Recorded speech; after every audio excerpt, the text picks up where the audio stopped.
तो हेलो भक्तों, मैं पहुंच चुका हूं यूपी के मथुरा के पालसोन गांव में और आज आपको खड़ेश्वरी बाबा के दर्शन करवाएंगे। तो आपने भगवान की भक्ति के लिए बहुत सारे तरीके देखे होंगे। कोई सत्संग करके भगवान को रिझाता है, कोई लोरी गा के रिझाते हैं, लेकिन आज पहली बार मेरी ज़िंदगी में पहली बार ऐसे एक भगत है, ऐसे एक महाराज जी है जिनसे आपको मिलवाएंगे, जो कि 41 ईयर मतलब 41 साल से खड़े हैं, खड़े होकर कड़ी तपस्या कर रहे हैं। तो आइए बाबा जी से कुछ बातचीत करते हैं। तो बाबा जी कोटि कोटि प्रणाम आपके। तो बाबा जी पहले तो आपका नाम जानना चाहूँगा। हाँ, मेरा नाम जो है तो श्रीधर दास खड़ेश्वरी बाबा बोलते हैं। गुरु अच्छा। महाराज का, संतों का दिया हुआ और गुरु महाराज जी का दिया हुआ खड़ेश्वरी बाबा नाम से, श्रीधर दास खड़ेश्वरी नाम से जाने जाते हैं। अच्छा, तो बाबा जी मैं समझ चाहूँगा कि आपको कैसे ये विचार आया कि आप खड़े होकर ही ये तपस्या करेंगे भगवान की। ये जो है तो लाला ऐसा है कि सब भगवान ठाकुर जी की कृपा है, और ऐसा है कि हमारे ऋषियों की परंपरा चली आ रही है, आज की बात नहीं है। सतयुग से देखिए, द्वापर में देखिए, त्रेता में देखिए, और बड़े बड़े राजा और जो है तो ऐसे ऐसे महर्षि हुए। अच्छा अच्छा। जो राजा मनु और शत्रुपा 27,000 वर्ष तक भगवान की मिलने की प्रतीक्षा में खड़े रह गए। अच्छा अच्छा। तो होता क्या है कि हमारा जो है तो केवल मात्र देश अपने देश के लिए है, अपने देश के भक्तों के लिए है, और संसार के कल्याण के लिए है कि हमारे देश में हर प्रकार का कल्याण होना चाहिए सभी भक्तों का। और सभी जो है तो जो आने वाला समय है, जैसा कलकाल चल रहा है, नाना प्रकार की परिस्थितियां देश में आती हैं, उसकी देश की सब शांति के लिए हमारा लोगों का यह उद्देश्य है कि भगवान का नाम लेकर खड़े खड़े रह कर के ही भगवान का नाम लें, इससे हमारे देश का कल्याण हो, यही उद्देश्य है।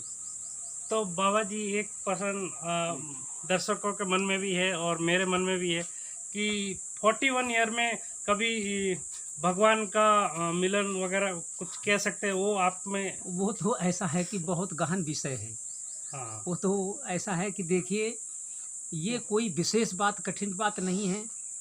जब भगवान के सानिध्य में, जैसे कि एक माँ के पास जब कोई बालक रहता है तो माँ 24 घंटा उसके आसपास में रहती है, 24 घंटा उसकी देख रेख में रहती है। करऊं सदा तिनकर रखवारी, जिम बालक राखे महतारी। तो परमपिता ठाकुर जी तो हमारे पास हमेशा राला निरंतर रहता है। अब हम उसको क्या कहें, बहुत गुप्त रहस्य की बात है ये तो। तो बाबा जी से मिलके बहुत अच्छा लगा। और आप देख सकते हैं अब मई का महीना है और यूपी में कितनी गर्मी है, कम से कम 45 डिग्री गर्मी है। महीना आज 23 मई, आज मैं बाबा जी से मिला हूँ। तो इतनी गर्मी के उपरांत बाबा जी अभी अपनी भक्ति करेंगे खड़े खड़े, वो भी आपको मैं दिखाऊंगा।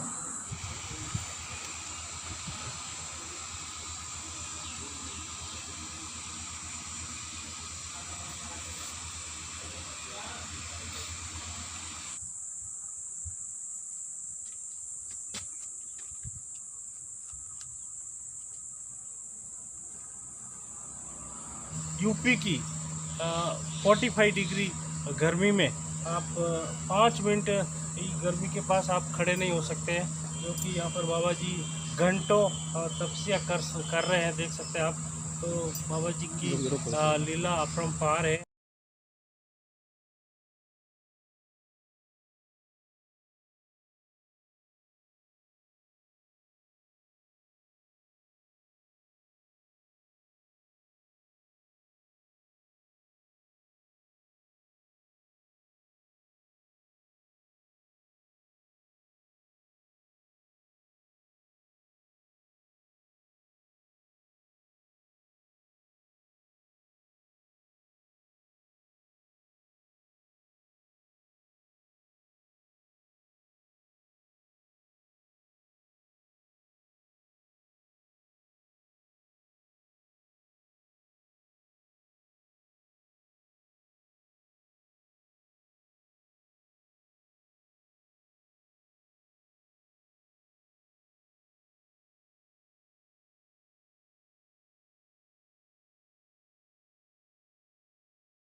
कि इसका जो है कोर्स जो है पहले 5 धूनी तपी जाती है, फिर अच्छा। 7 धूनी तपी जाती है। ये अच्छा। 3-3 साल का इनका कोर्स होता है। 3 साल 5 धूनी, 3 साल 7 धूनी, 3 साल 12 धूनी, फिर अच्छा। 3 साल 84 धूनी, अच्छा। फिर 3 साल कोट धूनी, फिर खप्पड़ धूनी। अच्छा। अच्छा। तो क्या है कि हमारा जो है तो 1 साल का मतलब 18 साल का कोर्स है इसका, मतलब कोट खप्पड़ तक का। इन्हीं की कृपा से सारा काम चल रहा है पूरा। अच्छा। इन्हीं की कृपा से योग, वैराग, भक्ति, त्याग जो भी मिला है श्री गुरु महाराज जी की कृपा से, सपनों की कृपा से। गौ माता की जय। बोलो गौ माता की जय। जय हो।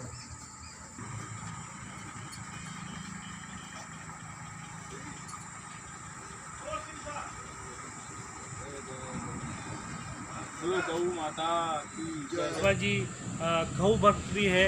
बाबा जी कितने लगभग गाय हैं आपके पास? 30-40 गोवंश है, 30-40 गोवंश है।